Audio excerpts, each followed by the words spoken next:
Sudah sering kita lihat tentang banyaknya penampakan monster, hantu, UFO, uka-uka, koruptor yang bisa nonton tenis di Bali yang berhasil tertangkap kamera dan sebagiannya menjadi berita utama pada kala itu. Salah satu yang ramai diperbincangkan adalah penampakan sosok binatang purba yaitu Plesiosaurus atau dinosaurus sejenis reptil purba air, di mana sebuah organisasi bernama Kriptozoologi pun membentuk kelompok tim ekspedisi yang dipimpin oleh seorang ahli zoologi bernama Jonathan. Ini orangnya dengan menamai ekspedisi ini dengan nama The Dinosaurs Project atau Proyek Dinosaurus. Dia bernama Luke, anak kandung Jonathan yang kekeh ingin ikut dalam ekspedisi ini, tetapi Jonathan tidak mengizinkannya, sehingga Luke menjadi pundung dan agak kecewa dengan keputusan ayahnya tersebut. Ekspedisi ini sendiri berlokasi di Kongo yang merupakan negara Afrika bagian tengah yang menjadi tempat ditemukannya penampakan reptil purba air yang kita lihat tadi. Dan mari saya perkenalkan Anda dengan satu persatu anggota tim yang akan ikut. Ada Charlie yang merupakan asisten Jonathan, lalu ada Liz, sang ahli medis yang siap mengobati apabila ada yang terluka. Kemudian ada kru TV yang terdiri dari kameramen dan boomer yang akan mendokumentasikan seluruh perjalanan dalam proyek dinosaurus ini. Tiba di Kongo, Luke diminta untuk tetap tinggal di hotel sampai tantenya datang menjemput karena selama ekspedisi ini Luke sudah dititipkan kepada tantenya. Namun di situ lagi-lagi terlibat perdebatan kecil ketika Jonathan menolak permintaan Luke untuk ikut ekspedisi ini karena sekali lagi bukan tidak mau dan tidak sayang, tetapi ekspedisi ini bisa menjadi sangat berbahaya dan yang Jonathan khawatirkan hanyalah keselamatan Luke, putranya seorang. Dan inilah anak yang pundungan. Loh, dan inilah The Dinosaurs Project. Setibanya di lapangan udara, mereka bertemu dengan seorang wanita lokal bernama Amara yang akan menjadi guide atau penunjuk jalan karena hutan ini sendiri sangat luas dan lokasi yang akan mereka tuju berada tepat di tengah-tengah hutan belantara yang sangat jarang sekali dikunjungi oleh para wisatawan. Menggunakan helikopter, Jonathan dan tim terlihat sudah berada dalam penerbangan menuju titik yang dituju. Namun alangkah terkejutnya Jonathan saat mengetahui jika Luke, putranya, diam-diam ikut bersembunyi di ruangan bagasi. Entah bagaimana caranya dia bisa ada di sana, tetapi sang pilot tidak bisa putar balik karena bahan bakarnya tidak akan cukup. Yang di sini lagi-lagi sang ayah membentak dan memerahi Luke yang keras kepala untuk ikut dalam ekspedisi ini. Sebagai generasi milenial, Luke memiliki beberapa perangkat kamera GoPro yang sengaja dia bawa untuk merekam semua aktivitas, di mana saat helikopter terbang tepat di atas desa kecil tradisional yang masih primitif, muncullah beberapa binatang terbang yang tidak mirip seperti burung, yang ketika binatang-binatang itu mendekat, tiba-tiba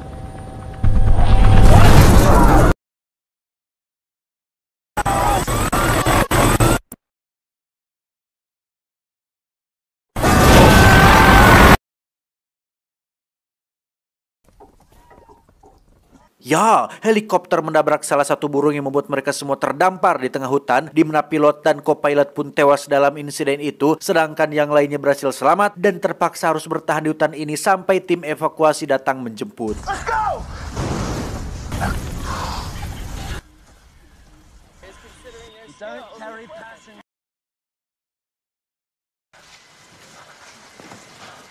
Tiba di desa tradisional, mereka tidak melihat satu orang pun yang tinggal di sana, yang karena hari sebentar lagi gelap, Jonathan dan kawan-kawan memutuskan untuk tinggal di salah satu gubuk yang ada di sana. Disinilah Luke memberikan sedikit kontribusi ketika dia membawa kamera sensor gerak yang bisa merekam secara otomatis apabila ada pergerakan di luar sana. Stok makanan pun lebih dari cukup untuk mereka bisa bertahan selama beberapa hari, sehingga untuk sementara waktu semuanya masih aman terkendali.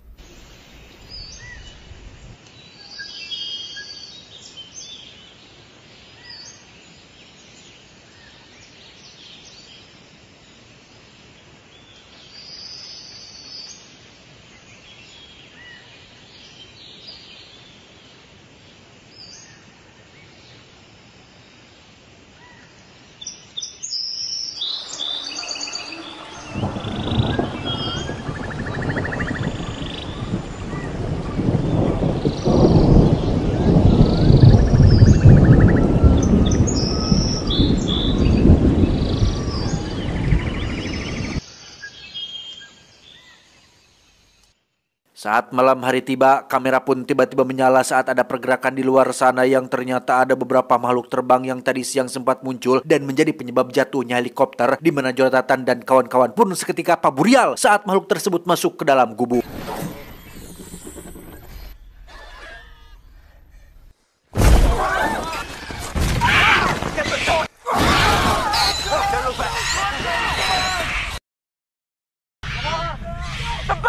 Mereka semua pun kabur ke tepi sungai dan naik ke atas perahu milik penduduk desa. Beruntung makhluk itu tidak mengejar, sehingga mau tidak mau mereka semua harus bertahan di atas perahu tersebut.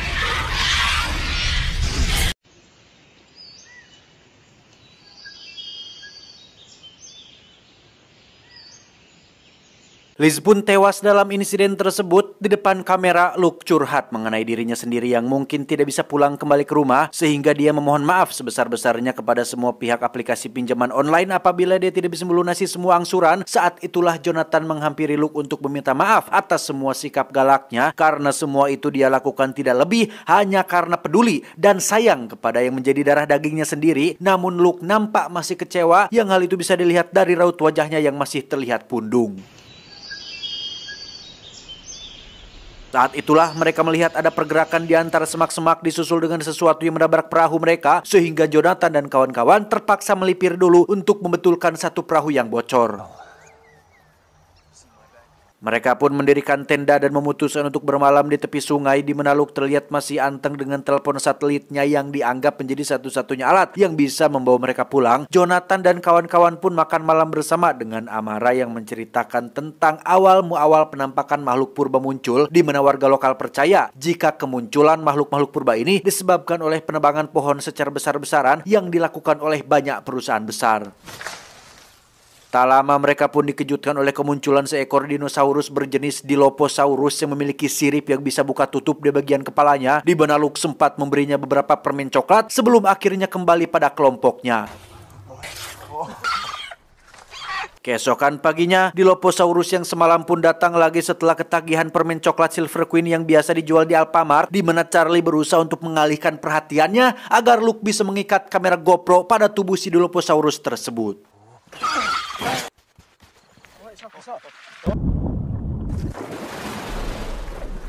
Mereka semua benar-benar sangat terkesan saat melihat si Dilophosaurus ini mampu berenang dan menyelam di dalam air, yang setelah beberapa saat terus memantau, akhirnya ditemukanlah sebuah goa yang menjadi jalan masuk dan keluar para dinosaurus ini. Namun karena jarak yang terlalu jauh, kamera pun seketika mati akibat transmisi atau sinyal yang tidak terjangkau.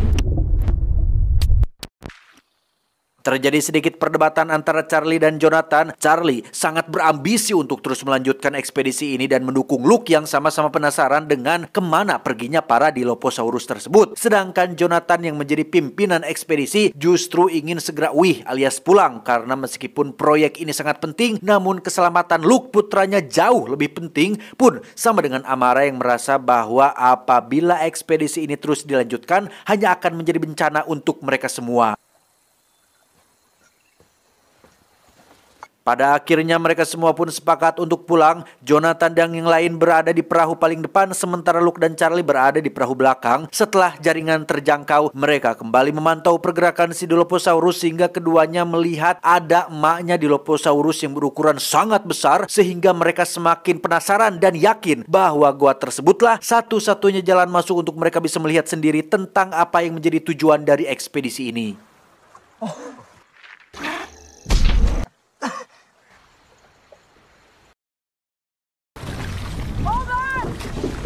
Dan ya, terjadi insiden kecil saat melewati arus kencang, di mana Charlie dan Luke harus terpisah dari Jonathan yang secara kebetulan membawa keduanya masuk ke dalam goa, yang alhasil Jonathan dan yang lain pun tidak memiliki pilihan lain selain menyusul mereka berdua.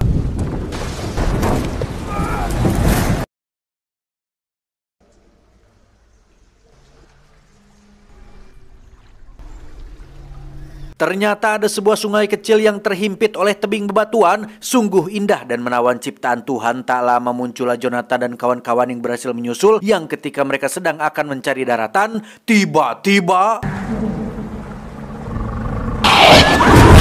Ya, satu kameramen TV pun tewas dilahap oleh dinosaurus air, di mana Luke dan Charlie sendiri lebih dulu sampai di daratan dengan Charlie yang terus berjalan ke dalam hutan tanpa menunggu yang lainnya. Karena tak ingin sendirian, Luke dengan terpaksa terus mengikuti Charlie hingga sampai di sebuah lokasi yang terdapat lubang guanya. Charlie pun sekonyong-konyong mendorong Luke jatuh ke dalam gua tersebut sesaat setelah telepon satelitnya sudah berada di genggamannya.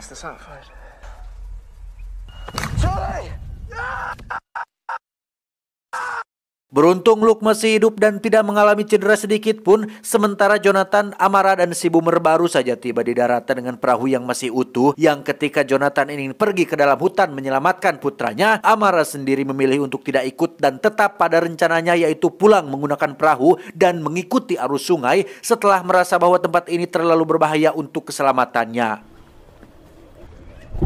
Kembali ke Luke yang masih sendirian dan hanya bisa berbicara dengan kameranya, dia pun dikejutkan oleh kemunculan Dilophosaurus yang kemarin dia kasih makan. Yang ketika Luke melihat ada sesuatu yang bergerak di balik semak-semak, dia pun mencoba mencari tahu dan...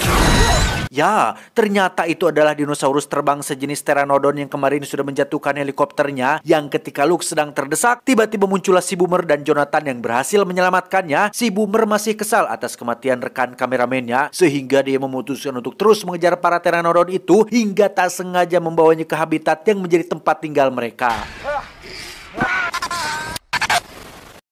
Si Boomer mati, Luke dan Jonathan terus menyusuri hutan hingga sampai di sebuah lembah yang tak pernah mereka lihat sebelumnya. Dan tak lama terjadi longsor batu yang membuat ayahnya harus ngagulantung tepat di tepi jurang. Yang rupanya longsor itu bukanlah longsor alami, melainkan dibuat oleh si Charlie yang sengaja ingin mencelakai mereka berdua. Sehingga Jonathan harus tewas jatuh dari tebing setelah dirinya tak bisa bertahan.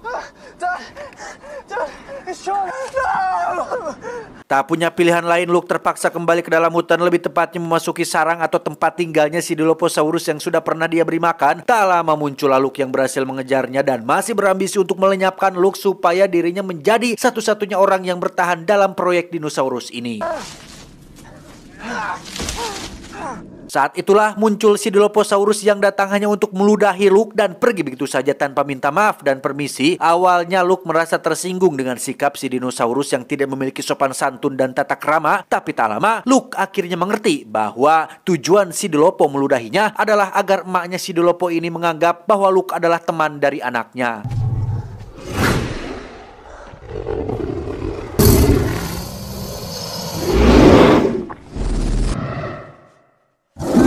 Charlie tewas dilahap sementara Luke pergi ke lembah dan menyadari bahwa tempat ini adalah lokasi yang menjadi habitatnya para dinosaurus yang masih bertahan selama jutaan tahun. Dengan fakta bahwa dia tidak bisa kembali pulang, Luke pun mengumpulkan semua hard drive kamera milik para kru TV termasuk kameranya sendiri dan melemparkannya ke bawah air terjun berharap ada orang yang akan menemukannya.